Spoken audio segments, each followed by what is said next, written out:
Salut à toutes et à tous. Dans cette vidéo, je vous propose d'étudier la manière de modéliser des interactions entre objets par des forces.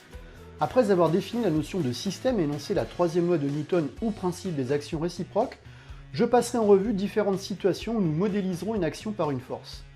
Enfin, nous parlerons également du lien entre le poids d'un objet et la force d'interaction gravitationnelle agissant sur lui. Vous êtes prêts? Alors, c'est parti! Tout objet est en interaction avec son environnement. On utilise un diagramme objet-interaction, noté DOI, afin de lister les interactions présentes entre les objets de la situation étudiée. Un exemple d'un tel diagramme objet-interaction impliquant deux personnes notées A et B est donné à l'écran.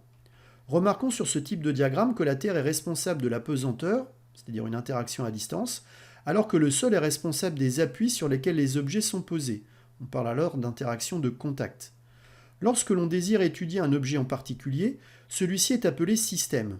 Les autres objets en interaction avec le système constituent le milieu extérieur. Le système subit alors de la part du milieu extérieur des actions mécaniques modélisées par des forces que l'on peut représenter sur un diagramme des actions mécaniques, noté DAM.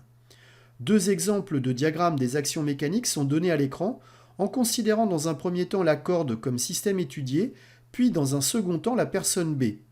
Le choix du système d'étude, en plus de celui du référentiel, est crucial pour l'étude d'un mouvement. Une force peut déformer un objet. Si la déformation est réversible, elle est élastique. C'est le cas d'une éponge ou d'un ressort. Si tel n'est pas le cas, on parle de déformation plastique. Une force exerçant sur un objet peut soit le mettre en mouvement s'il est initialement immobile, soit en modifier le mouvement, c'est-à-dire sa trajectoire et ou sa vitesse. Cette modification va dépendre de la masse de l'objet. La vidéo en incrustation à l'écran montre l'interaction de contact entre une balle de tennis et le cordage d'une raquette en slow motion à l'aide d'une caméra ultra rapide. Le cordage et la balle subissent une déformation élastique impressionnante lors de ce service à plus de 200 km/h. On mesure la valeur d'une force exprimée en newton avec un dynamomètre. Une expérience classique permettant d'aborder la relation entre poids et masse d'un objet consiste à suspendre des masses marquées à un dynamomètre. Pour chaque masse marquée, on relève la valeur du poids mesurée par le dynamomètre. La représentation graphique du poids en fonction de la masse est une droite croissante passant par l'origine. Il s'agit d'une fonction linéaire dont l'équation est de la forme P est égal à K fois M. La valeur du poids d'un objet est donc proportionnelle à celle de sa masse M. En prenant deux points appartenant à la droite, il est aisé de calculer le coefficient directeur de celle-ci. La valeur du coefficient directeur s'identifie à celle du champ de pesanteur terrestre noté G. Il vaut en moyenne à la surface du globe terrestre 9,8 Newton par kilogramme. Il en découle que la relation liant poids et masse est P est égal à M fois G, avec P en newton, M en kilogramme et G en newton par kilogramme. L'action mécanique à distance qu'exerce la Terre sur un objet est répartie dans tout son volume. Elle est modélisée par une force notée vecteur P, appelée poids. Les caractéristiques du vecteur force-poids sont indiquées à l'écran. En particulier, sa valeur est exprimée par la formule vue précédemment, à savoir P est égal à M fois G, avec P en newton, M en kilogramme et G en newton par kilogramme.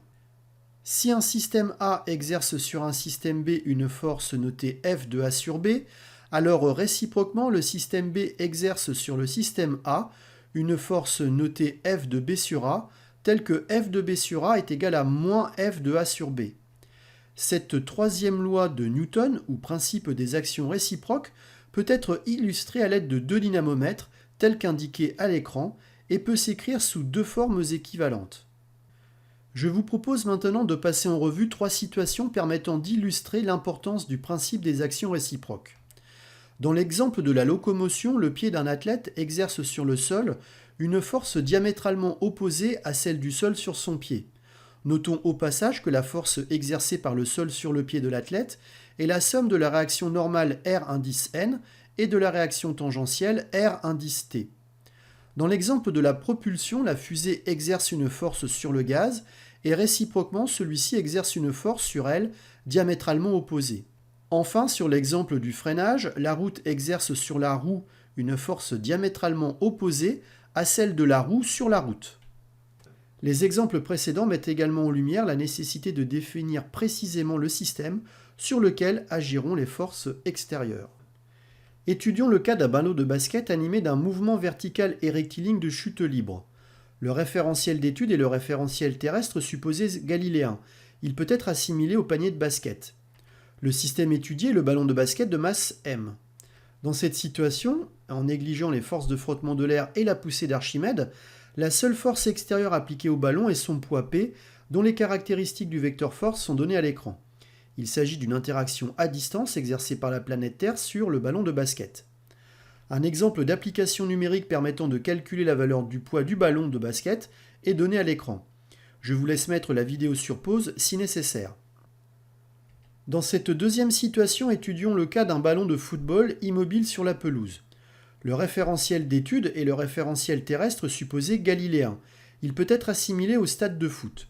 Le système étudié est le ballon de football de masse m. Dans cette situation, le ballon immobile est soumis à deux forces extérieures, son poids P et la réaction normale grand R du sol. Les caractéristiques de ces deux forces sont rappelées à l'écran.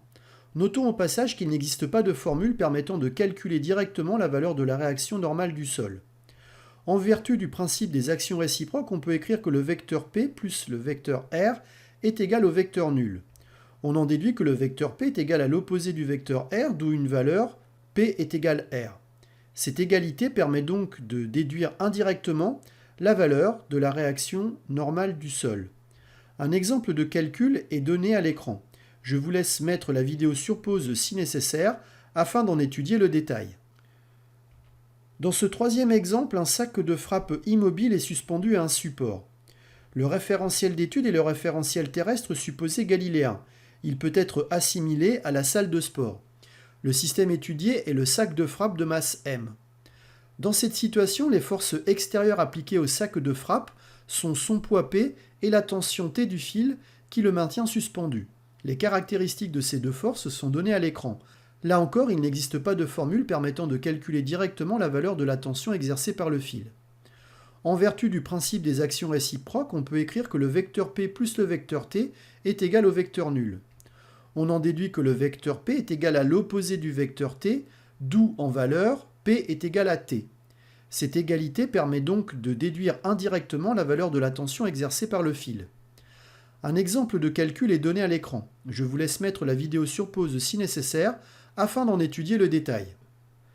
Afin de simplifier les éventuelles constructions vectorielles telles que les sommes ou les projections sur les axes, on représente généralement les vecteurs modélisant les forces extérieures appliquées à un système à partir du centre d'inertie G de celui-ci. Deux exemples d'application de cette convention simplificatrice sont donnés à l'écran, l'une sur le sac de frappe, l'autre sur le ballon de football. Je vous laisse mettre la vidéo sur pause si nécessaire.